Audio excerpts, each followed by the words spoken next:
শুভ সকাল।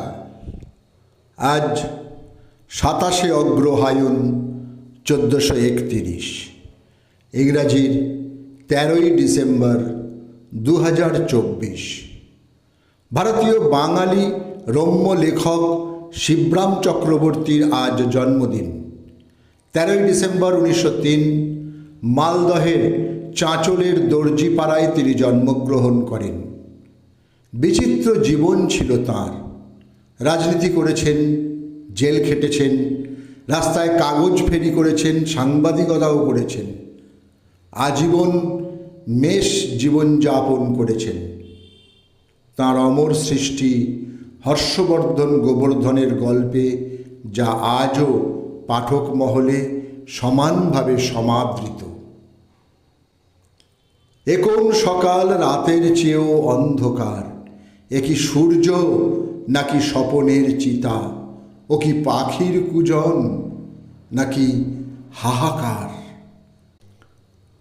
পুরনো দিনের এই বাংলা আধুনিক গান শুনে এখনকার ছেলেমেয়েরাও আজও কাঁদে। গানটার রিমেকের শেষ নেই, কিন্তু কাউকে বলে দিতে হয় না এ গান আসলে কার। এ গানের সুরকার ও গীতিকার জটিলেশ্বর মুখোপাধ্যায়।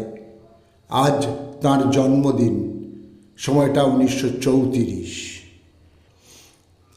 স্বাধীন দেশের স্বপ্ন বুকে নিয়ে দিন কয়েকের জমে মানুষে টানাটানির পর 13ই ডিসেম্বর 1930 বিনয়ের পুণ্য আত্মা পাড়ি দেয় অমৃত লোকে। তিনি ছিলেন ভারতীয় উপমহাদেশের ব্রিটিশ বিরোধী স্বাধীনতা আন্দোলনের অন্যতম বাঙালি ব্যক্তিত্ব এবং অগ্নিযুগের বিপ্লবী। বিজ্ঞান গবেষক ও সাহিত্যিক গিরিজাপতি ভট্টাচার্য, খ্যাতনামা চিকিৎসক ও সাহিত্যিক পশুপতি ভট্টাচার্য ছিলেন তাঁর অগ্রজ। গিরিজাপতির শিকারে, সঙ্গীতে, ফটোগ্রাফিতে এবং চিত্রাঙ্কনে যথেষ্ট আগ্রহ ছিল। 1981 13ই ডিসেম্বর 88 বছর বয়সে তিনি প্রয়াত হন। খ্যাতিমান বাঙালি কণ্ঠশিল্পী, গীতিকার ও সঙ্গীত পরিচালক ছিলেন সতীনাথ মুখোপাধ্যায়। আকাশ এত মেঘলা, যেও না তো একলা, জীবনে যদি দ্বীপ ও আকাশ ও প্রদীপ, আমি সুন্দর তাই চেয়ে থাকি ইত্যাদি গানের জনপ্রিয়তা তাঁর আকাশচুম্বী। 1992 সালের 13ই ডিসেম্বর কলকাতার SSKM হাসপাতালে তিনি শেষ নিঃশ্বাস ত্যাগ করেন। অশোকতনু বন্দ্যোপাধ্যায় ছিলেন ভারতীয় বাঙালি রবীন্দ্রসঙ্গীত শিল্পী।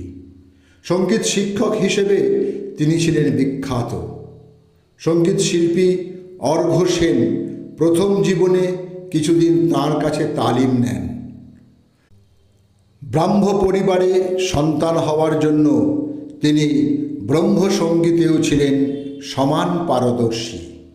আজ এই মহান শিল্পীর মৃত্যুদিন, সময়টা 1993। সকলকেই আমার আনত প্রণাম।